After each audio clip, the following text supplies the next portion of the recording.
idealmente de esta que va a estar más fresca, pero también tenemos que darnos el tiempo para corregir la primera. Y de hecho hasta que podríamos aprovechar de hacerlo con la de neuro, que no lo hemos hecho. Ok. Funciona en algún momento.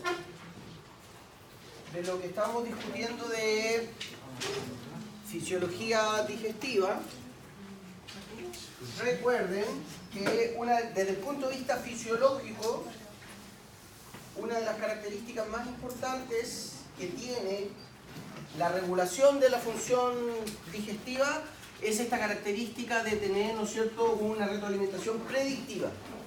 Ya que lo mencionamos varias veces, ¿no es cierto?, en la fase encefálica, el hecho de estar olfateando que hay comida, ¿no es cierto?, genera secreciones salivales, motilidad gástrica. Cuando la comida ya está en la cavidad bucal, estimula aún más. Todas estas, ¿no es cierto?, retroalimentaciones predictivas, lo que se conoce como feed forward en vez de feedback, son las que es quizás lo más característico desde el punto de vista fisiológico que tiene nuestro sistema, ¿no es cierto?, el sistema digestivo. ¿Y cuál sería la lógica de eso, ¿no es cierto? En este esquema, recuerden, se ve que Bernie Levy no sabe mucho de neuro porque el complejo dorsal del vago está en el bulbo raquídeo, recuerden. Pero recuerden que son estas características de reflejos vago-vagales, ¿no es cierto? Entonces, desde la cavidad oroesofágica hasta el recto, recuerden que todo nuestro sistema digestivo está literalmente cubierto por terminales, ya sea aferencias mecanosensoriales que sensan la distensión en algunos puntos, particularmente en la boca, donde está la papila gustativa. También hay aferencias quimiosensoriales. En el caso, recuerden, de la zona esofaringe en adelante, eso es glosofaringe, no es vagal, pero el goleo de vuelta siempre es vagal. Y eso es lo que permite generar, ¿no es cierto?, estas respuestas vagovagales, anticipatorias, predictivas, que optimizan mucho la función digestiva. Y esa es una característica distintiva de nuestro sistema digestivo respecto a otras especies, incluyendo especies de primates. De hecho, y capaz que lo hayamos mencionado en la primera clase de neuro, hay hipótesis respecto a por qué el hombre, el ser humano, me refiero, el ser humano, es tanto más inteligente que otros animales. En parte se debe por la optimización del proceso digestivo y que cocinamos, la cocina, etcétera, que nos permite destinar energía a otros procesos costosos como es, ¿no es cierto?, los circuitos en los cuales descansa la función cognitiva. Así que realmente esto, desde el punto de vista fisiológico, ¿no es cierto?, estas retroalimentaciones predictivas, anticipatorias, son relevantes. Lo otro que quería mencionarles es donde quedamos ayer, nunca la chunto temporalmente, la semana pasada, porque aquí me parece que ya estamos cerrando la clase, estamos medio apurados. Recuerden que en este contexto, ¿no es cierto?, de que nuestro sistema digestivo se está anticipando a la pega, se prepara, ¿no es cierto?, hay algo que yo quizás lo dije demasiado a la rápida, pero recuerden que es casi tan importante como tener un pH extremadamente ácido en el lumen estomacal en términos de proteólisis ácida de las proteínas, en términos de activar la pepsina, pepsina, es el efecto sobre los patógenos, particularmente sobre bacterias. ¿No es cierto? Ninguna bacteria va a bancarse un pH 2, 1,5, 2, y por lo tanto eso en un ambiente sano es quizás la relevancia más llamativa que tiene este pH extremadamente ácido, ¿ya? Ustedes seguro que lo han elaborado en alguno de estos 25 cursos de salud comunitaria, etcétera, que el hecho de tener, ¿no es cierto?, todo lo que es la higiene, la preparación de los alimentos, elevó la calidad de vida ¿no es cierto?, del país 40 años, casi al doble. ¿Se fijan? Entonces realmente es algo, nosotros que tenemos agua potable, pero quizás en algunas zonas rurales no están así, es una de las cosas que ustedes van a ver, ¿no es cierto?, cuando estén viendo pacientes más vulnerables, ¿ok? En términos del mecanismo, recuerden, ¿qué es lo que hay que tener presente? Que la estrategia de las células parietales, las que generan el ácido clorhídrico, ¿no es cierto?, que confiere esta gran acidez, es secretar por separado el cloruro y los protones, evidentemente. ¿Ya? Entonces ahí recuerden siempre que cuando el obsesivo, el profesor de fisiología, le pregunte por mecanismo, lo que hay que hacer es identificar las piezas claves. Y aquí ciertamente una que es clave, recuerden, es la protón potasio ATPasa. ¿Sí? Esta es la que es el blanco terapéutico del omeprazol, esomeprazol, alguien lo preguntó también. ¿Ya? Entonces la característica, primero que es, ¿no es cierto?, es transporte activo primario, por lo tanto no va a depender de los vaivenes, de los gradientes de los iones, ¿no es cierto? Y de hecho recuerden que con este pH 2 en el lumen, lo que vemos es que se bombea protones en contra de una gradiente realmente muy grande. No se conoce otro sistema biológico en nuestro cuerpo en que se bombeen protones con una diferencia de 10 millones de veces. ¿Ok? Y colgado a ese fenómeno, ¿no es cierto?, de secreción proteica, secreción protónica por actividad primaria, ¿no es cierto?, también se aprovecha de incorporar potasio, ¿ok? Porque el potasio, de nuevo, al salir a través de canales de fuga, genera el potencial de membrana negativo de la célula y eso favorece repeler el cloruro. ¿Ya? Esto creo que no lo mencioné en la última clase. ¿Ok? Entonces, para todos es evidente que la lógica de que sea transporte activo primario en el bombeo de protones lo hace que, asumiendo que esta siempre va a ser una célula sana que tiene un montón de protones, cortesía de la anhidrasa carbónica, bla, bla, bla, mientras haya ATP va a bombear protones independientes de lo que esté ocurriendo. La garantía de bombear cloruro se concede en parte porque hay una gran gradiente de cloruro. Recuerden entonces que aquí está la anhidrasa carbónica, que se genera bicarbonato, los protones se ocupan acá, el bicarbonato se bombea hacia la zona basal, intersticio y sangre, en un contratransporte con cloruro, por lo tanto acumulamos cloruro y además con el loop del potasio generamos un ambiente muy electronegativo, lo que favorece expulsar el cloruro. ¿Sí? Por lo tanto, el sistema está bien acoplado en términos de secretar los protones y los cloruros que van a formar el ácido clorhídrico propiamente tal. ¿Ya? Entonces, la protón potasio ATPasa, la anhidrasa carbónica son esenciales, el canal de cloruro que es muy abundante también. Recuerden también lo que mencionábamos de esta barrera mucosa gástrica, ¿no es cierto?, que son literalmente, ¿no es cierto?, va a ser una barrera química y física por la viscosidad de la mucina que va a generar, ¿no es cierto?, que los protones no difundan en esta zona mayor viscosidad y por lo tanto se protege el epitelio. Y eso es lo que mencionábamos, que gran parte de el clásico dolor de tripa, ¿no es cierto?, las acidez, etcétera, se da cuando esta barrera se pierde o queda discontinua, que eso puede ocurrir con algunas toxinas, puede ocurrir con algunos fármacos como la aspirina, algunos antiinflamatorios, con el alcohol, un clásico, lo que mencionábamos, ¿no es cierto? Recuerden que el alcohol es solvente, por lo tanto, literalmente lava la barrera de cuando uno toma como cosaco, sí, no una copita de vino, ¿okay? La dosis es el veneno. Pero hay que tener presente entonces que hay, ¿no es cierto?, parte de nuestras conductas alimentarias, si quieren verlo así, o el consumo de fármacos afecta a la barrera y eso inmediatamente puede provocar ulceraciones, molestias, diarreas, etcétera, etcétera. ¿Okay? Y aquí es donde nos habíamos quedado, que también es un mecanismo miostático que llama la atención porque uno ve que es muy fino, ¿no es cierto?, todo el proceso de regulación de la actividad de la célula parietal. ¿Okay?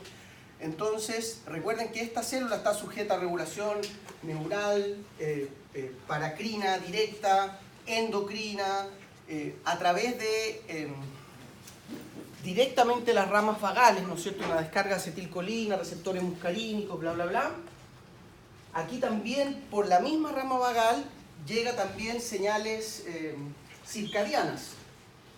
¿Ok? Y recuerden que eso es algo que todos experimentamos, ¿no es cierto?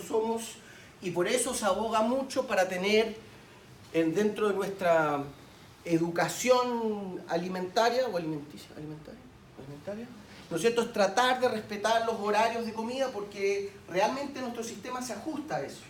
Y el cuerpo, ¿no es cierto?, está seteado, ¿no es cierto?, a nuestros horarios de comida. Por lo tanto, si usted come regularmente todos los días a las 2 de la tarde, de seguro que a las 2 de la tarde va a haber un tono circadiano que va a favorecer la secreción de jugo gástrico, motilidad pancreática en el coledo, bla, bla, bla, bla.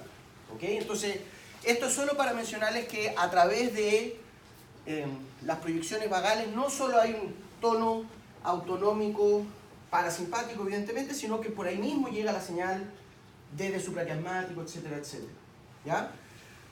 Y recuerden entonces que la regulación vagal entonces es directa, sinapsis, también es indirecta a través de estimular estas células tipo endocrinas, muy similares a las de la médula, las células cromafines de la médula adrenal, pero secretan histamina, que es lejos el secretagogo más relevante en términos de estimular la proton-ATPasa, la protón-potasio ATPasa, y además estimula, recuerden, las neuronas de estos plexos entéricos que están presentes en estos circuitos locales, que a su vez promueven la liberación de gastrina, ¿no es cierto?, que esta es una estrategia endocrina de estimulación de la secreción de los jugos gástricos.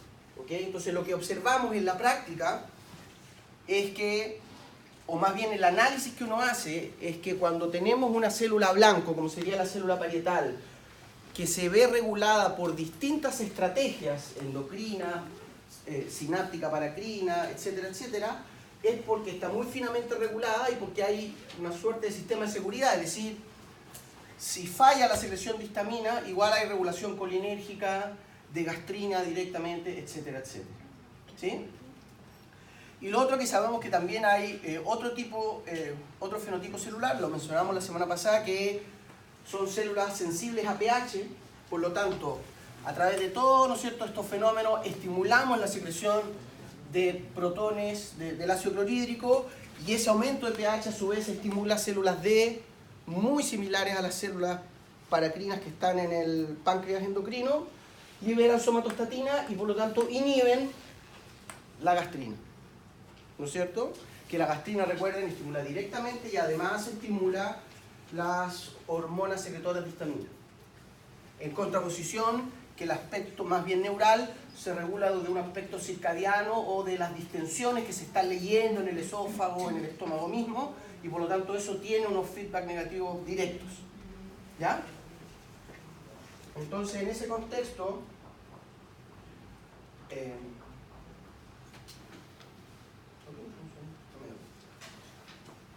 esto era también para mencionarle algunos aspectos que se consideran a la hora de, por ejemplo, el tratamiento antiácido, ¿no es cierto? Es, por ejemplo, la regulación de los receptores, la inhibición de los receptores histaminérgicos que se expresan en el territorio gástrico, ¿ya? Y ahí tenemos la suerte, ¿no es cierto?, que ese tipo de receptores, asociados a proteína G, bla, bla, bla, son completamente distintos a los otros tipos de receptores histaminérgicos que vemos en los mastocitos, que tienen que ver con la respuesta alérgica, o con los receptores histaminérgicos que están en el sistema nervioso central y que dan cuenta del ciclo de sueño y vigilia. Por lo tanto, el diseño racional, ¿no es cierto?, de bloqueadores selectivos de receptores H2 nos ofrece, ¿no es cierto?, un mecanismo terapéutico directo de inhibir la secreción de el ácido clorhídrico, el jugo gástrico, por lo tanto inhibir la acidez. Y muchos de los antiácidos comerciales son antagonistas H2. ¿Okay? Pero ciertamente los más efectivos son los que apuntan directamente a la protón-potasio ATPasa. ¿No es cierto? Entonces aquí lo que se conocen como inhibidores de la bomba de protones, que esta es la protona ATPasa, es una ATPasa del tipo P, ¿se acuerdan de ese nombre? Da lo mismo. Bloqueadores altamente selectivos para este tipo de bombas, ¿no es cierto? Omeprazol y todo su enantiómero, el esomeprazol, bla, bla, bla. Inhiben directamente la bomba y por lo tanto, ¿no es cierto?, no se genera el escenario ácido. Y lo que creo que alcanzamos a mencionar la semana pasada, ¿no es cierto?, es que evidentemente cuando uno tiene un paciente que está tomando omeprazol, uno tendría que salvaguardar que esa dieta no sea muy rica en proteínas, porque evidentemente no va a poder activar la pepsina y tampoco va a haber degradación ácida de las proteínas. ¿Ya? Pero aquí también se apunta a la lógica, ¿no es cierto? Recuerden, la histamina a través, esto no es tan específico, es a través de la proteína quinasa A. La proteína quinasa A fosforila la protón potasio TPasa, la acelera. Y a través, lo típico del receptor muscarínico, este es el M3, proteína GQ, bla bla bla bla bla bla, niveles de calcio, pero no es el calcio, es la PKC. Entonces aquí, ambas vertientes de regulación alostérica positiva de la protón potasio TPasa son proteínas quinasas que aceleran la actividad cinética de la bomba. ¿Ok? Eso. ¿Sí? Experto en la investigación de... Entonces, lo que yo les estaba mencionando, que particularmente para la digestión de proteínas, ¿no es cierto?, es esencial que haya una buena sincronía entre este escenario prodigestivo desde la vertiente química, pepsinógeno, SPH muy bajo, y también el aspecto de la digestión mecánica. Recuerden lo que yo les mencionaba, espero haberlo mencionado, que la pepsina es muy eficaz en degradar las proteínas, pero deja los péptidos, no es capaz de cortar todos los enlaces peptídicos, por lo tanto, literalmente la visualización más que tributa mejor a lo que ocurre es que un pedazo de carne queda como carne molida, por decirlo así. Lo que favorece muchísimo que con estas contracciones, ¿no es cierto?, el píloro cerrado, literalmente este efecto de dentrífico de pasta de dientes, ¿no es cierto?, se va moliendo esa papilla, pero está lejos de ser asequible para la absorción en los enterocitos duodenales. Por lo tanto, en la digestión química, ¿no es cierto?, recuerden que aquí va a estar cayendo el esfínter de Oddi, las secreciones pancreáticas, hepáticas, por lo tanto, las enzimas pancreáticas sí son las relevantes en términos de poder absorber los nutrientes. Siempre hablando del aspecto proteico, ¿ya? Entonces, aquí es donde se menciona, por ejemplo, que algo que yo se lo enfaticé, espero, ¿no es cierto?, la importancia de la masticación. Mientras más masticamos las proteínas, en particular la carne, menos estrés le damos al estómago, ¿no es cierto?, optimizamos más la digestión con protones y con pepsina y por lo tanto generamos un menor estrés laboral hacia el territorio pancreático duodenal. ¿Ya? Porque sabemos, recuerden que, creo que es lo que viene ahora, que el vaciamiento gástrico, ¿no es cierto?, se da en parte por señales, recuerden que esto, ¿no es cierto?, estas contracciones que se van moviendo son estas sinapsis neuromusculares muscarínicas. Pero que además ahí mismo están estas aferencias mecanosensoriales vagales que cuando realmente detectan que hay, ¿no es cierto?, que no hay sustancia sólida de gran tamaño, el píloro empieza a relajarse. ¿Ok? Y el vaciamiento gástrico del contenido estomacal depende muchísimo de ese contenido, del aspecto mecánico.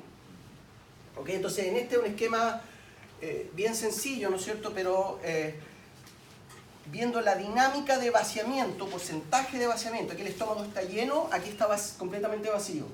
¿Tá? A lo largo de las horas que toma esa digestión mecánica y química.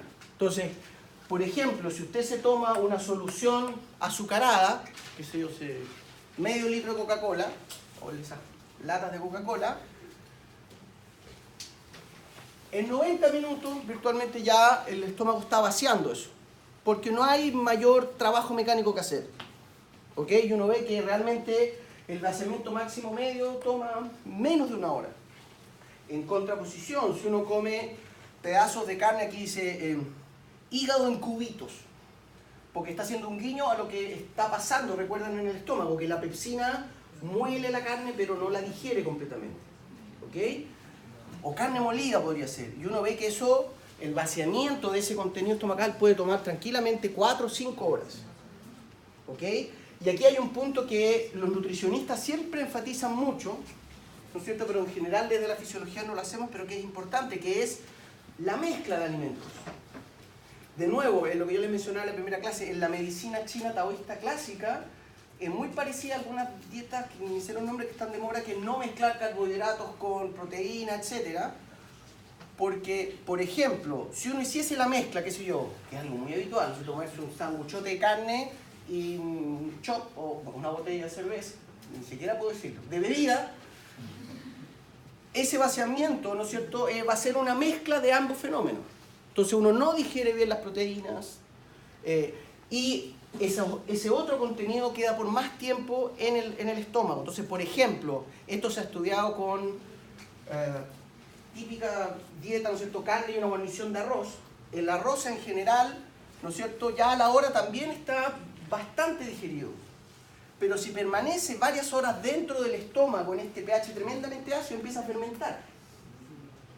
¿Se fijan? Entonces lo ideal, yo estoy plagiando directamente lo que le he escuchado al doctor Monk y unos nutricionistas, lo ideal sería, cuando uno come carne, comer solo carne, desde el punto de vista de optimizar la función digestiva. ¿Ok? Porque todo lo que no sea carne en la práctica va a permanecer en este ambiente ácido más tiempo. Así que no a las ensaladas. No, eso es broma. Eso es broma, eso es broma.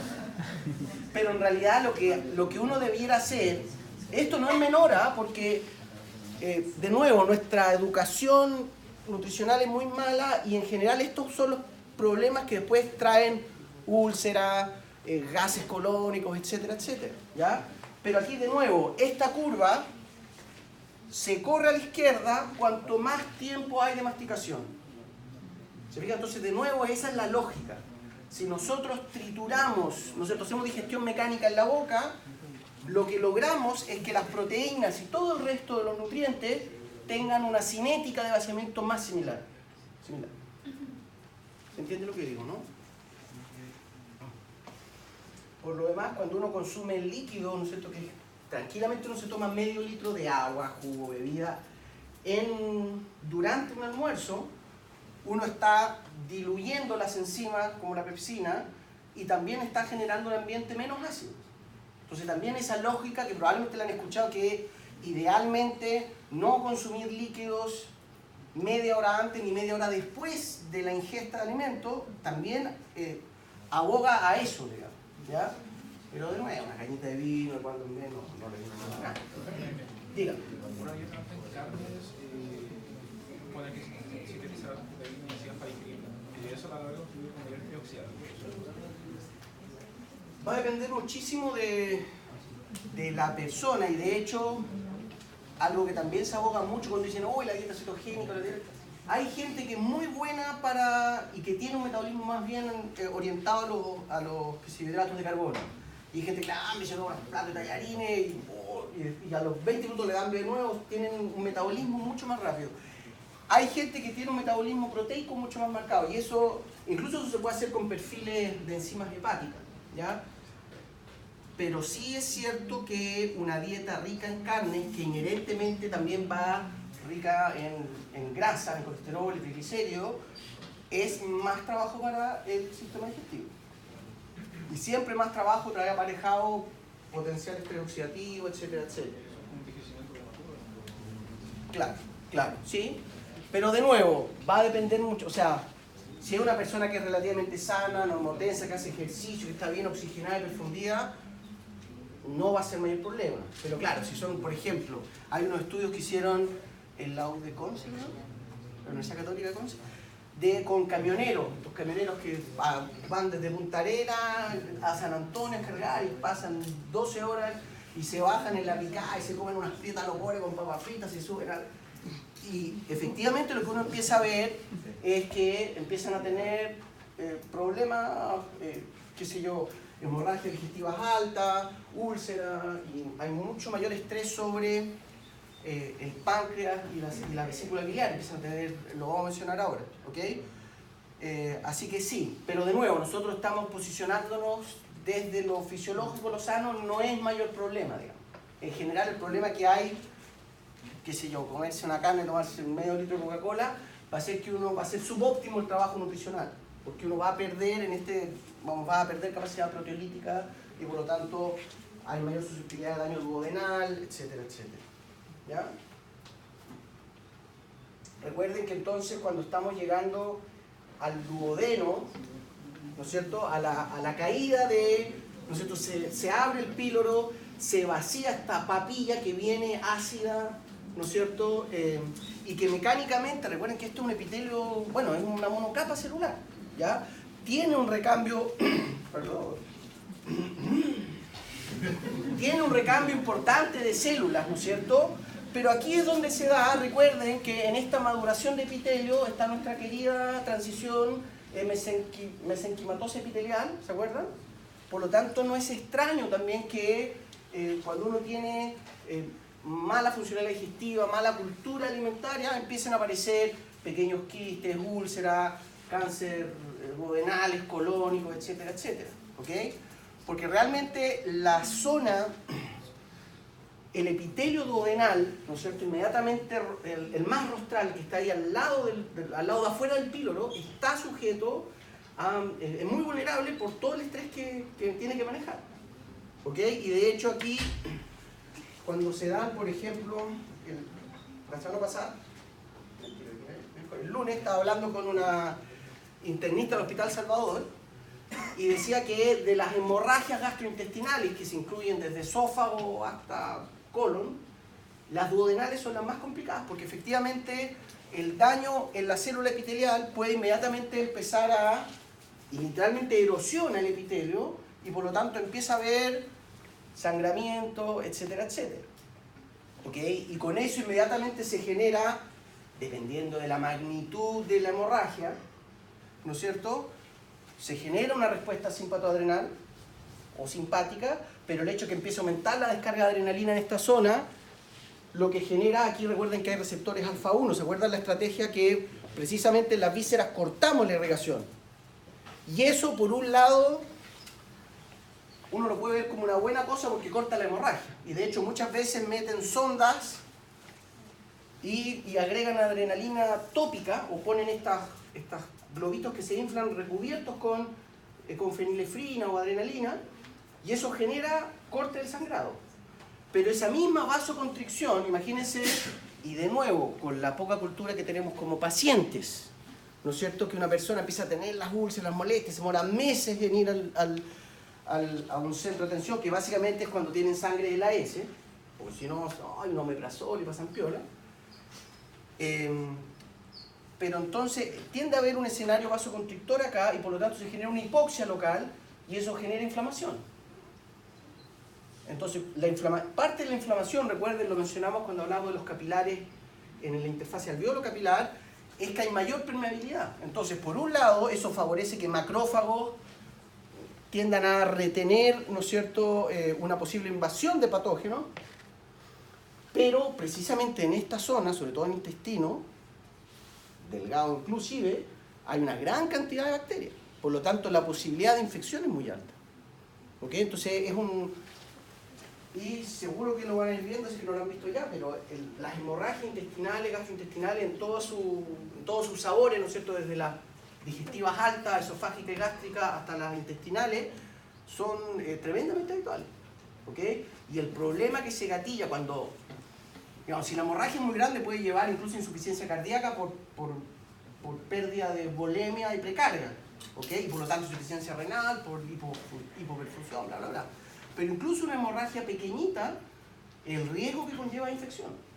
Entonces un veterano, una veterana de 80 años con úlcera que tiene una hemorragia que es imperceptible, se le puede generar una infección que le ponga el pijama de madera.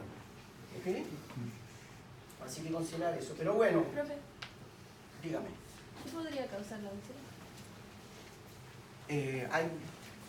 Hay muchos aspectos, pero en general, por ejemplo, en Chile es muy prevalente el uso abusivo del alcohol y de fármacos. Nosotros somos muy buenos para autorrecetarnos y andar tomando remedios.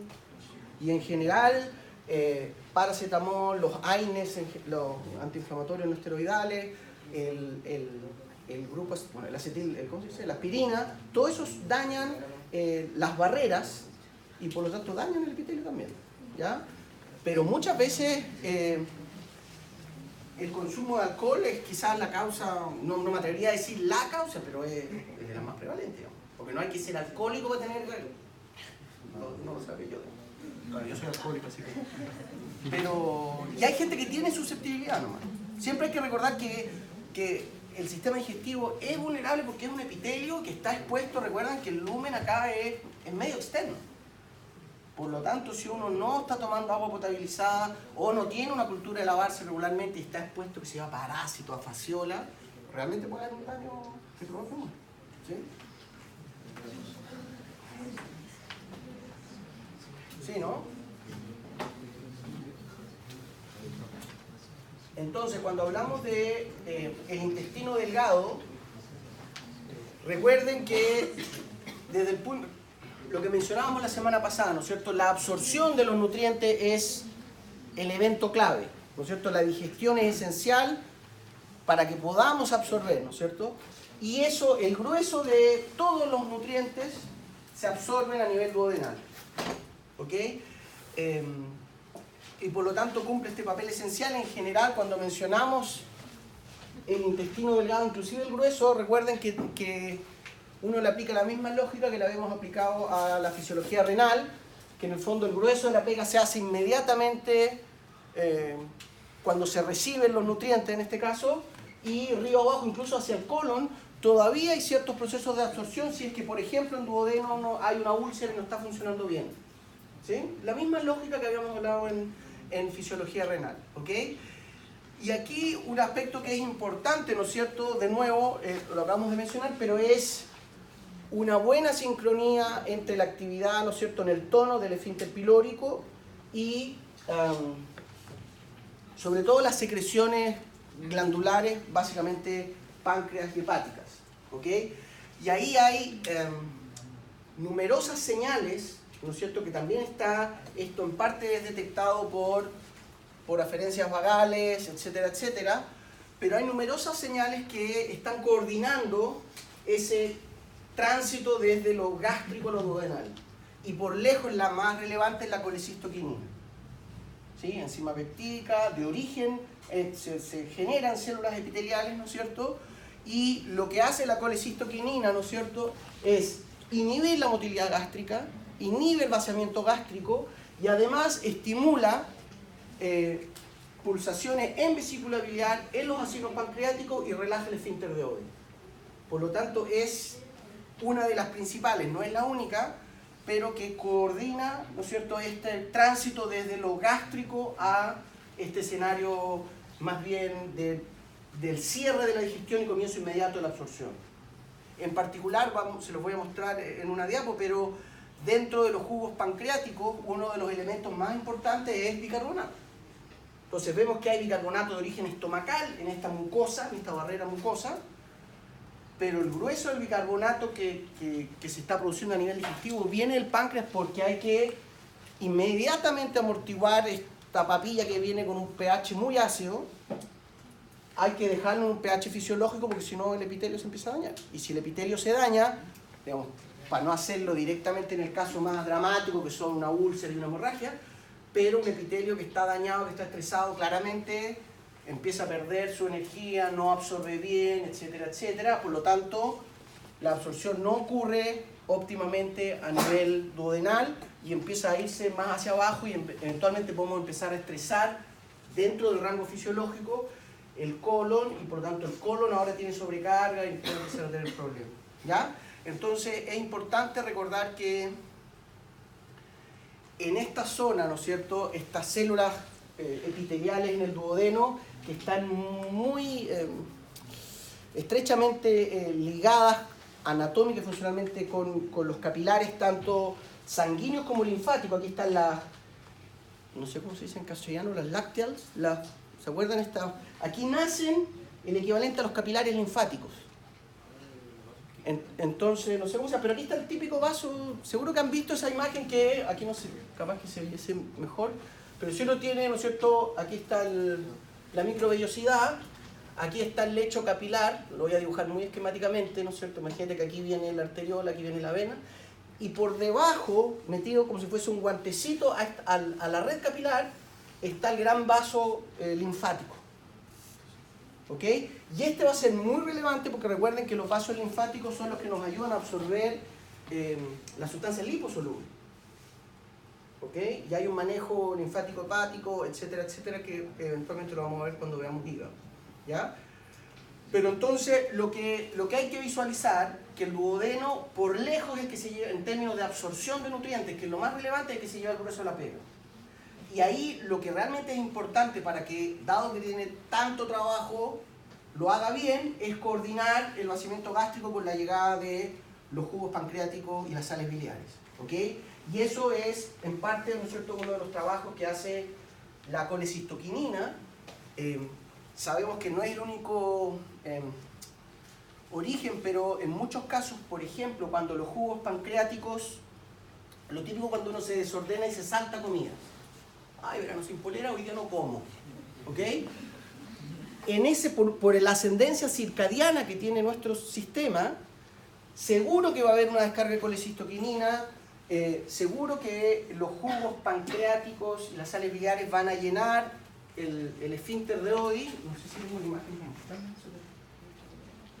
¿Se acuerdan del esfínter de Oddi? Ay, bueno, esa.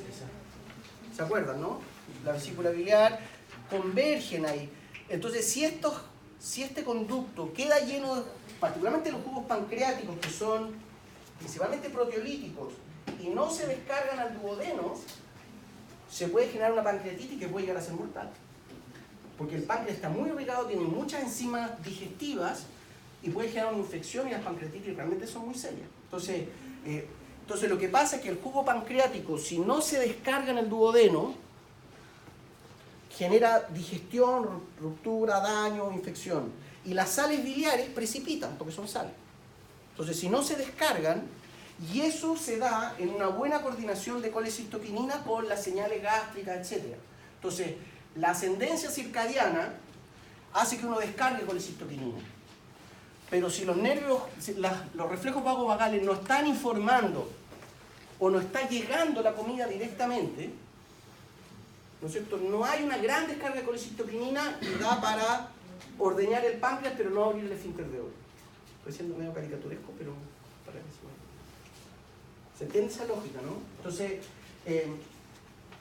se le da mucho bombo a la colecistoquinina porque precisamente cumple un papel esencial en esa coordinación, ya que no es nada trivial, porque no pierda nunca la perspectiva que este es un epitelio que potencialmente es muy sensible. Entonces aquí, de nuevo, lo que se trata de, en esta caricatura, lo que se quiere enfatizar, en el epitelio duodenal tenemos varios fenotipos celulares. Uno de los importantes ciertamente es lo que se conoce como las células tipo 1, que son las que sintetizan y secretan la colecistoquinina, ¿no es cierto? Y de los principales secretagogos de estas células son precisamente la actividad del sistema digestivo, ¿ya? Entonces, tiene receptores para lo que se conoce como un péptido monitor de origen pancreático. Entonces, esto es una suerte de retroalimentación entre la colecistoquinina, que estimula la actividad pancreática, y el páncreas, ¿no es cierto?, que la aumenta. Pero también hay células no tipo 1, células adyacentes, que en respuesta a nutrientes específicos, particularmente aminoácidos y oligopéptidos, ¿no es cierto?, trencitos de 3-4 aminoácidos, y ácidos grasos, generan un péptido liberador de colecistoquinina, que básicamente es un péptido que estimula la liberación. ¿Ok? Y lo que llama la atención, ¿no es cierto?, que también da cuenta de esta plasticidad digestiva que tenemos, que si uno tiene una dieta rica en proteínas y en grasas, uno secreta más colecistoquinina, lo que estamos hablando hace un poco, ¿no es cierto?, y genera más trabajo pancreático, de la vesícula biliar, etc. Si uno tiene una dieta más rica en fibra y no tan cargada de los aminoácidos y los ácidos grasos, literalmente uno descarga menos colecistoquinina, ¿ok? Dentro de un rango fisiológico que siempre opera, asumiendo, ¿no es cierto?, un sistema sano, opera bien, digamos. Lo que quiero enfatizar es que hay señales específicas que van a determinar la actividad de la colecistoquinina, ¿ya? Y en particular, de las principales señales que inhiben a la mayor secreción de colecistoquinina son las enzimas proteolíticas del páncreas. Entonces se da que en la liberación de los jugos pancreáticos desde el acino, del páncreas exocrino estamos hablando ahora, ¿no es cierto?, el péptido monitor es de los primeros que se libera. Entonces, si uno pudiese hacer, y de hecho se hace, muestreos de jugo pancreático a lo largo de, ¿no es cierto?, cuando la comida recién se viene abriendo el esfínter esofágico inferior, ¿ok? Por lo tanto pueden quedar un par de horas para que se vacíe el contenido gástrico en el duodeno, pero ya empieza, porque recuerden que esto no es binario, ¿no es cierto? No es que se abre el píloro y ¡bah!, sino que esto va ocurriendo de a poco, ¿ya? Y en las primeras descargas de jugo pancreático uno ve que está muy cargado al péptido monitor, que gran parte de sus funciones, al menos las descritas, es precisamente aumentar este loop, favorecer que la colecistoquinina acelere el movimiento de todo el colédoco, pero ya desde la mitad y hasta el final del trabajo, lo que uno más ve es tripsinógeno, quimiotripsinógeno, que se degradan rápidamente en la enzima activa, la tripsina, y la tripsina inhibe fuertemente la secreción de colecistoquinina. La lógica que estaría detrás de eso, como lo entendemos nosotros, que si ya hay tripsina disponible, es porque se está digiriendo propiamente tal, ¿no es cierto?, las proteínas, y por lo tanto no precisamos mayor secreción biliar, pancreática, etc. ¿Sí? De nuevo, algo que quizás no está muy patente en los apuntes que yo pongo, pero recuerden que todos estos procesos, más allá de estas señales locales que ayudan a ir afinando, hay un componente circadiano muy marcado, ¿ya? Eso en nuestro sistema digestivo muy, muy claro. Nuestro cuerpo está adaptado a tener, ¿no es cierto?, tenemos un estado estacionario y tenemos estas grandes ingestas de comida que son básicamente el quiebre del ayuno, el almuerzo y una cena, y un sanguchito, el helado, pero, ¿no es cierto?, eso está muy fijo en nuestro cronograma fisiológico, ¿ya? Por eso es importante, algo que en general los médicos no dicen, ¿no es cierto?, es decirle al paciente, duerma bien, coma bien, y eso implica respetar los horarios, más o menos, ¿no es cierto?, tampoco hay que volverse loco, pero no es bueno tener, ¿no es cierto?, mucha variabilidad en términos del trabajo que le damos al sistema digestivo. Profe, ¿hay esta secreción paracrina y el péptido monitor del páncreas convergen en la misma vía en la célula de duodeno? Sí, estas son secretadas directamente, el conducto pancreático, colédoco, esfínter de Golgi se libera directamente ahí encima.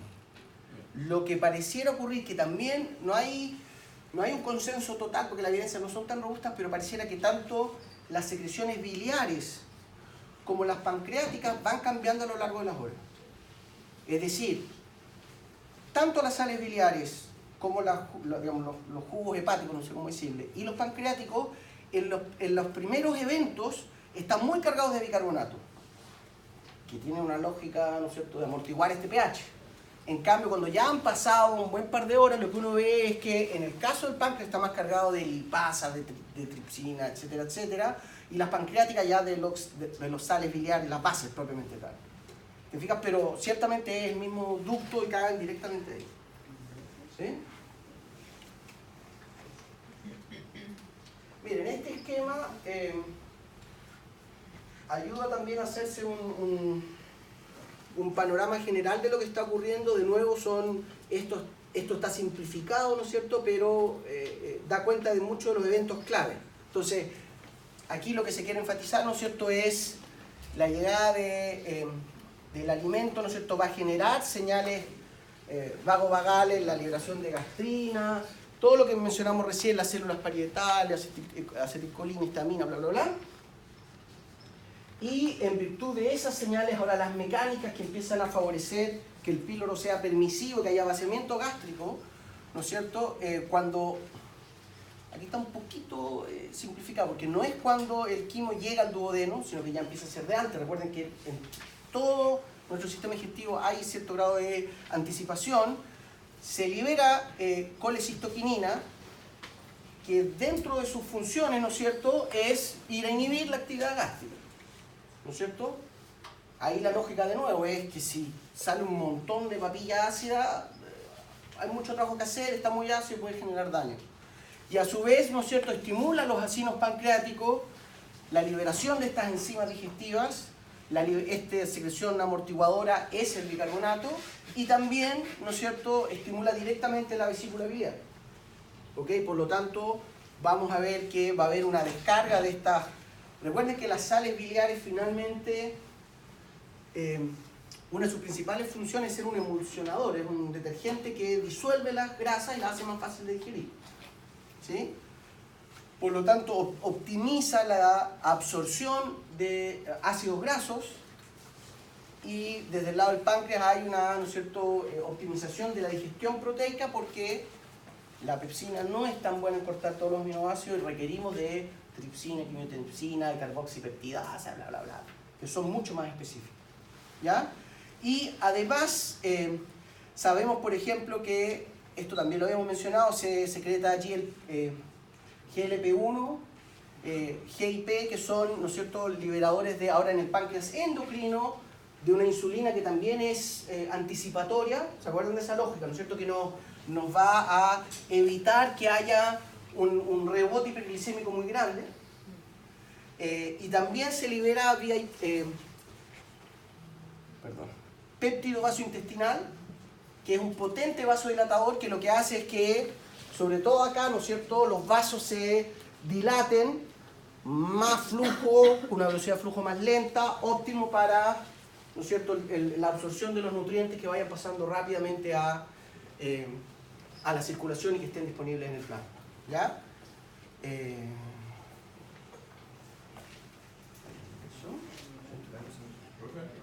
Dígame. Tengo una duda, no sé si has escuchado del ayuno intermitente.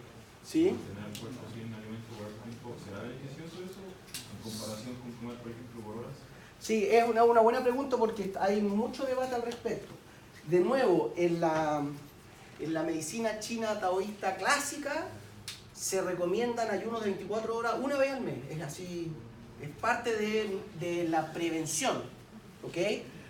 Pero por otro lado, sabemos lo que yo les estoy mencionando, este aspecto circadiano, etcétera, etcétera. Todo indica, aunque de nuevo quiero dejar bien claro que no hay consenso y alguien que sea de otra vertiente así, pero ¿cómo? Pero todo indica que si uno está sano, los ayunos favorecen. Y ¿se acuerdan que alguna vez mencionamos que el cuerpo opera mejor cuando se mueve en estos tránsitos de alto consumo, bajo consumo energético? ¿Se acuerdan de eso? ¿Que alguna vez lo mencionamos? ¿No? Creo que lo mencioné acá. Bueno, ahora mismo. Pero finalmente el ayuno sí genera ciertas... le da un remesón, lo voy a decir así bien caricaturesca, pero le aumenta un poquito la alerta al sistema digestivo y pareciera que favorece efectivamente la actividad como un todo. Pero por otro lado, si el ayuno lo hace una persona que tiene úlcera gástrica, le puede generar más daño. De nuevo, va a depender muchísimo de la persona, ¿ya? Pero en personas sanas, los ayunos parecieran ser una buena estrategia. ¿Ok? Ya, respecto al páncreas, de hecho la misma figura que le mostré hace como 17 años, recuerden que aquí lo relevante va a ser, ¿no es cierto?, los acinos pancreáticos. ¿Ya? Los acinos pancreáticos son, seguro que en histología vieron corte, bla, bla, bla, pero clásica formación epitelial secretora.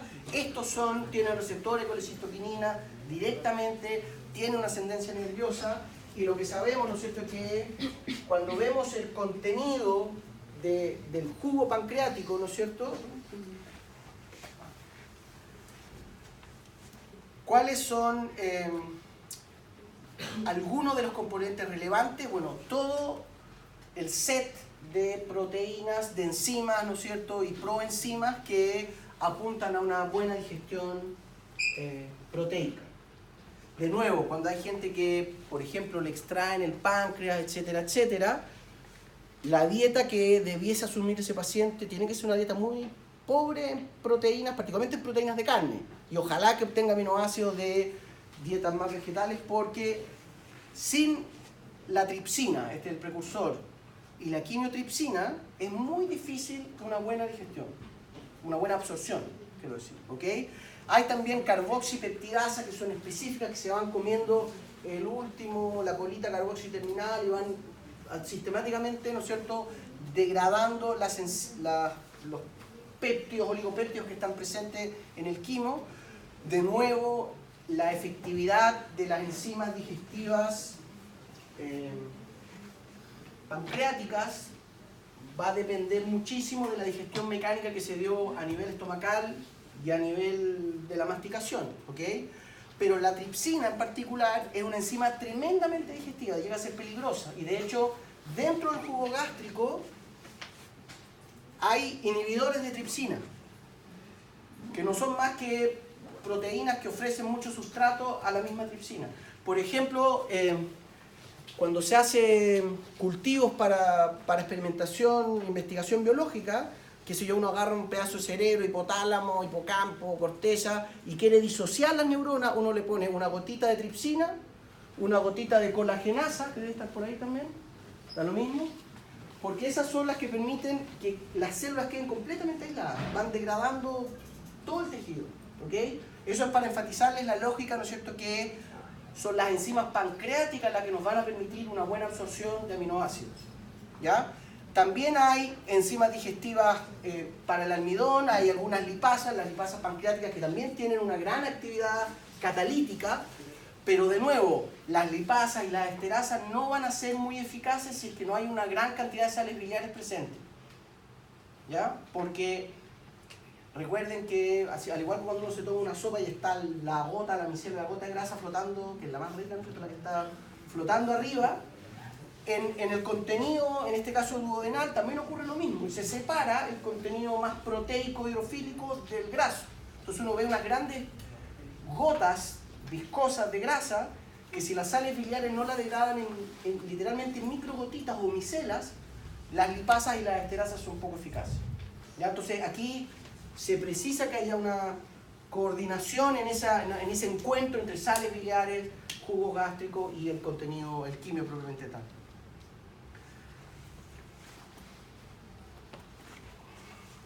Lo otro que tiene mucho el jugo pancreático es bicarbonato, pero ahí no lo puse. Bueno, pero aquí está. No toca lo blanco. Otra característica importante de la función de estos jugos gástricos es precisamente esa, ¿no es cierto? Amortiguar el pH ácido. No olviden esa lógica: duodeno, epitelio, monocapa celular, muy susceptible de daño. Por lo tanto, sabemos que dentro de, ¿no es cierto?, el epitelio duodenal vamos a encontrar las células tipo 1, secretoras de colecistoquinina, vamos a encontrar las células adyacentes, que son las que liberan el péptido liberador de colecistoquinina, y vamos a encontrar unas células que se conocen como las células S, que lo que hacen son muy parecidas a las células D que hay en el estómago. Estas son células que tienen canales son sensibles a pH. Cuando cae el pH liberan secretina que estimula directamente a los vacinos pancreáticos a liberar jugo gástrico, ¿ok? Y eso ocurre en los primeros eventos, y por lo tanto lo que uno ve es que hay una liberación. Aquí es donde está el nexo que podría explicar por qué los jugos pancreáticos están más cargados al bicarbonato al principio que al final del proceso digestivo absortivo, ¿ya? Entonces hay un mecanismo también de regulación.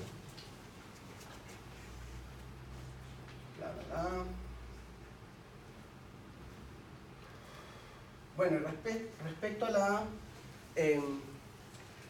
a la secreción biliar, el metabolismo hepático no lo ven en base a esas cosas, no sé, ¿no? De los metabolismos de los lípidos. Sí, ¿no es cierto? O sea, de algo deben acordarse, ¿ya? Pero bueno, finalmente aquí, ¿qué es lo que...? Mucho de esto lo vamos a ver cuando hablemos más en detalle de la fisiología hepática, pero recuerden que una característica de las células hepáticas, ¿no es cierto?, que realmente están capturando una gran cantidad de sustancias, ¿no es cierto?, y las pueden literalmente devolver a la sangre, el circuito portohepático, o hay una red, ¿no es cierto?, estos túbulos colectores de esta tríada, y no me acuerdo cómo se llama, la tríada de los hepatocitos, ¿no es cierto?, y se va recolectando estas sales biliares que se acumulan en la vesícula biliar.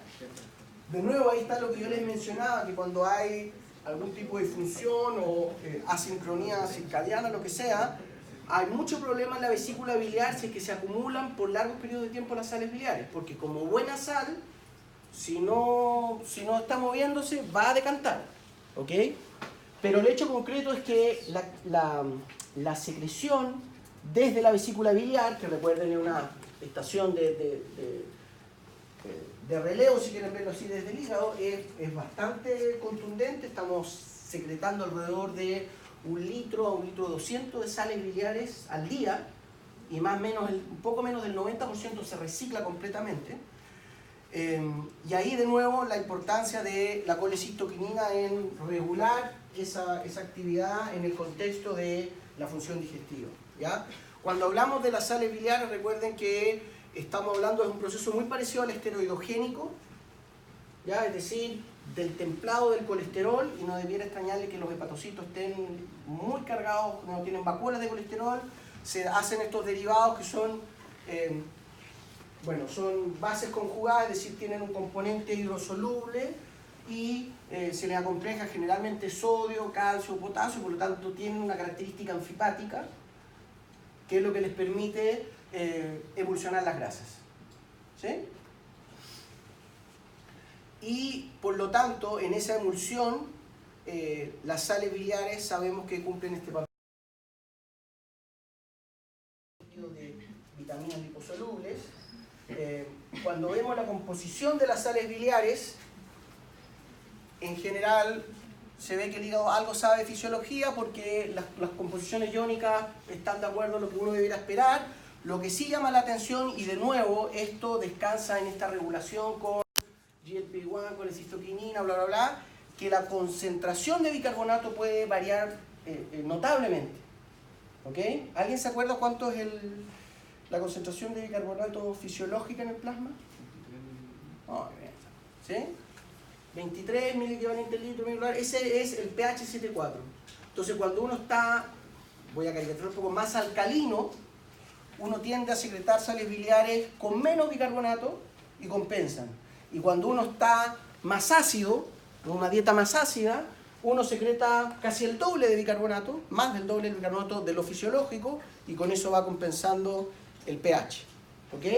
Entonces, eso llama la atención porque uno ve que esa concentración de bicarbonato varía mucho, lo que nos dice inmediatamente que hay lectura del pH, que sabemos que sí está ocurriendo. ¿Ok? Bueno, las sales biliares propiamente tal, se secreta lecitina, fosfatilcolina, que es un nutriente para virtualmente todas las células, y lo otro que es importante, que les quería mencionar para no darles la lata ahora, es glutatión. ¿Ya? El glutatión creo que lo mencionaba en algún momento, pero el glutatión es nuestro principal antioxidante. Entonces, en esta lógica de que nos vamos oxidando irreversiblemente, ¿no es cierto? Las dos defensas reductoras que tenemos son, dentro de la célula, el ácido ascórbico, la vieja querida vitamina C, y la razón NADH, NADPH, ¿se acuerdan de eso? Y a nivel sistémico, glutatión es lejos el mayor antioxidante que tenemos. ¿Ok? Y un hígado sano nos confiere protección antioxidante, como se dice, protección reductora bastante marcada. ¿Ok? Lo que uno ve en contraposición cuando hay daño hepático por hígado graso, cirrosis, cuando hay, qué sé yo, un paciente que le sacaron la vesícula biliar, inmediatamente empieza a ver más indicadores de estrés oxidativo. ¿Ya? Entonces, para que no pierdan en perspectiva, evidentemente en el contexto de lo digestivo, los ácidos o sales biliares son los más relevantes, pero hay un montón de otros componentes que son importantes. ¿Ya?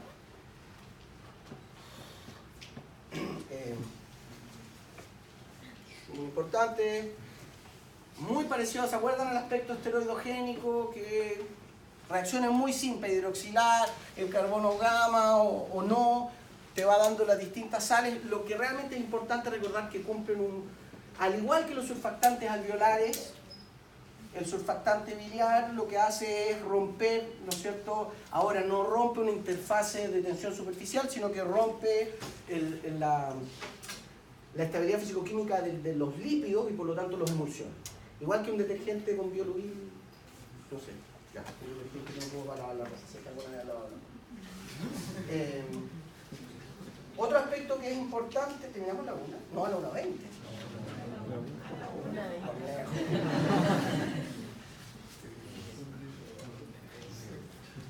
Sí, igual algunas otras cosas puede que ahora que lo pienso.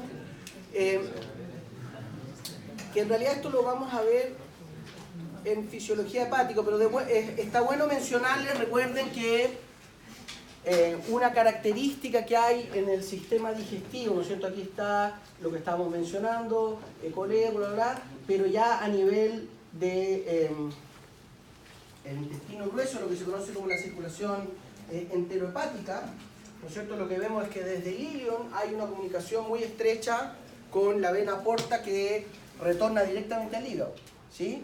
Y eso es relevante porque lo que sabemos en la práctica, que si bien hay una gran capacidad de absorción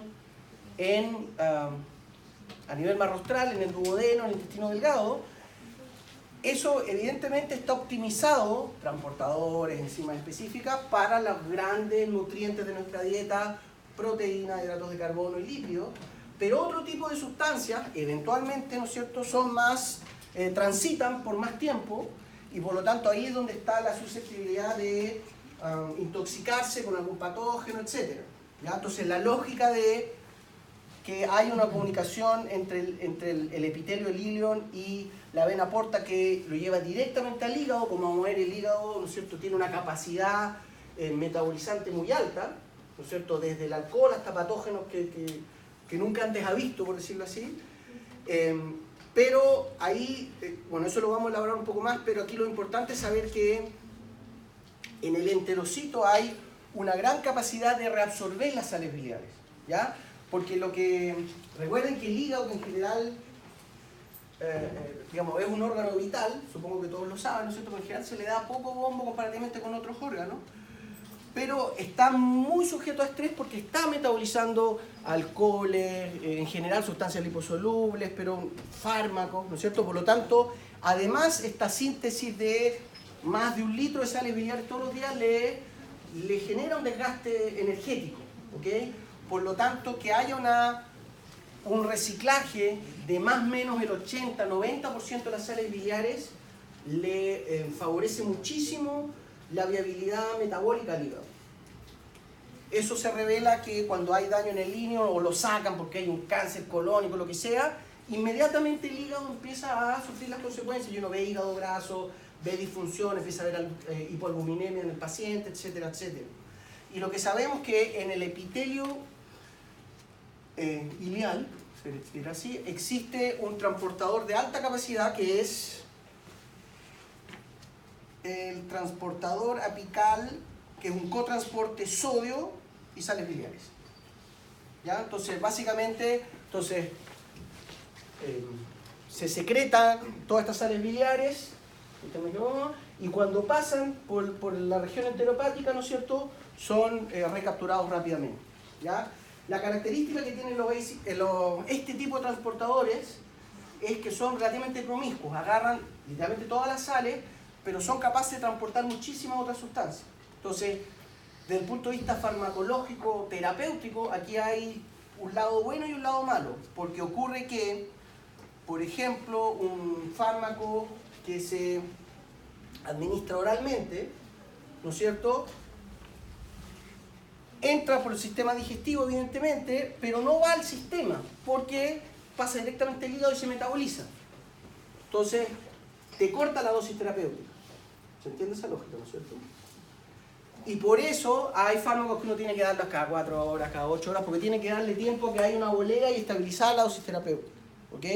Por otro lado, puede pasar que haya fármacos que, y de hecho se diseñan de manera tal que cuando entran a la circulación portohepática y llegan al hígado, el metabolito sea el principio activo del fármaco.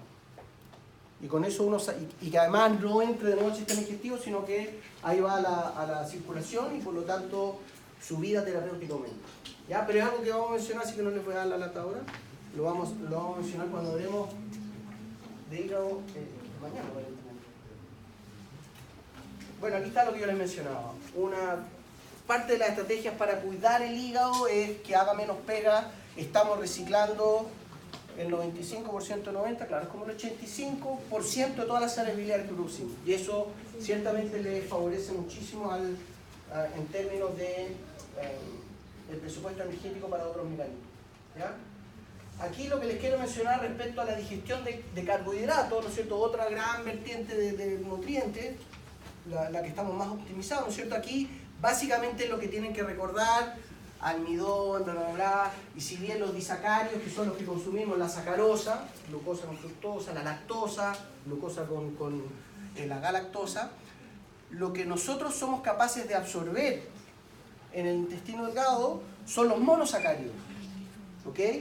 Y la estrategia entonces, es evidente que con los hidratos de carbono, que obtenemos mucha más energía, es mucho más fácil el proceso de absorción porque no requiere esta digestión, virtualmente no requieren digestión mecánica, a menos que uno coma el azúcar a cucharada, que nunca se puede descartar. Y la digestión química es relativamente sencilla porque existen enzimas específicas que, como la sacarasa, que rompen la azucarasa en las exosas propiamente tal y pueden ser rápidamente absorbidas.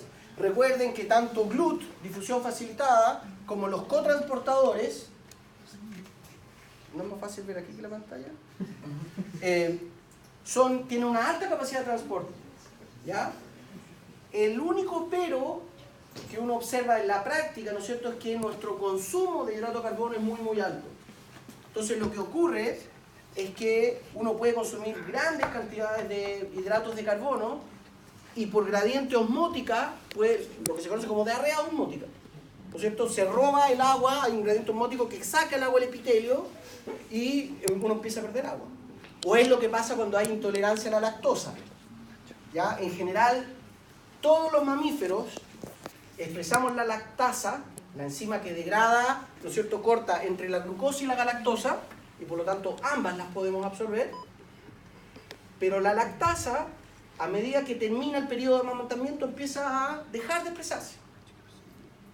Pero, como buena parte de nuestro sistema digestivo se adapta a nuestra ontogenia, a nuestro estilo de vida. Por lo tanto, si uno sigue consumiendo leche, sigue produciendo algo de lactasa, pero siempre va en decaimiento, ¿ok? Y de hecho, en rigor, un mamífero adulto como nosotros no debiera consumir leche. Lo que pasa es que desde un punto de vista de salud pública no hay un suplemento de calcio más barato que la leche, ¿ok? Pero de nuevo, cuando hay intolerancia a la leche, la que es la intolerancia a la lactosa propiamente tal, porque a veces la intolerancia es a la proteína de la leche, lo que ocurre es que disminuye la actividad o la expresión de frentón de la lactasa, que estas enzimas se secretan, ¿no es cierto?, están en la matriz extracelular, en las vellosidades. No se puede cortar el disacario y de nuevo pasa lo mismo, ¿no es cierto?, queda una gran cantidad de solutos y por gradiente osmótico se empiezan a generar estas diarreas, lo clásico de la intolerancia a la leche, ¿no?, que en un adulto puede ser, bueno, evidentemente va a ser incómodo, pero no reviste mayor riesgo. Pero recuerden que en un neonato, un chiquilín de 3 meses, una diarrea puede ser un compromiso de vida incluso, ¿ok? Pero bueno, en general, en términos de, recuerden, de hidrato de carbono, el sistema opera bastante bien. Y el único riesgo es que consumimos mucho. Entonces, incluso no teniendo problemas de intolerancia porque expresamos las enzimas, en general estamos comiendo tanta azúcar que sí nos genera estos problemas y genera estas diarreas osmóticas, ¿ok? Porque sobrepasamos la capacidad catalítica de las enzimas. Bla, bla, bla. Aminoácidos muy importantes, lo que son... Aquí lo único que les quería mencionar es que en el caso de las proteínas sí vemos esta jerarquía de digestión mecánica y química. Ha sido pregunta alguna vez y se cae miserablemente porque obvian alguna parte, pero recuerden, comienza en la boca con la masticación, digestión química parcial con la pepsina en el estómago, digestión total a nivel de los jugos gástricos en el duodeno, y el componente mecánico de digestión también va a ser relevante. Pero sí, no les quiero mencionar más de esto. Aquí les quería mencionar lo de los lípidos. Este era como el esquemita nomás para que lo visualicen. Recuerden que la grasa que viene en nuestros alimentos, ¿no es cierto?, se separa del resto y por lo tanto, si queremos una buena digestión de lípidos para poder absorber los ácidos grasos, lo que necesitamos es una mayor superficie de contacto y ahí está la importancia de las sales biliares, ¿ok? Sin sales biliares, las lipasas no pierden su eficacia, pero tienen menos superficie de contacto y se demoran más en digerir la grasa, y por lo tanto las perdemos. ¿Ok? No es una manera de perder peso en todo caso. ¿Ok? Y aquí, de hecho, lo que se está enfatizando en esta caricatura es que desde el enterocito esto pasa directamente al sistema linfático. El sistema linfático es el que nos está drenando los ácidos grasos. Lo dejamos hasta acá. Hay una petición de correr la prueba de neuro.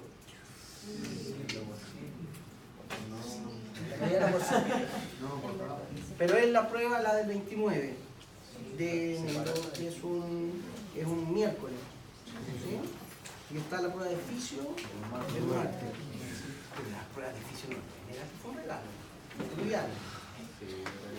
Que estén por separado, cada uno haga una, va en sí.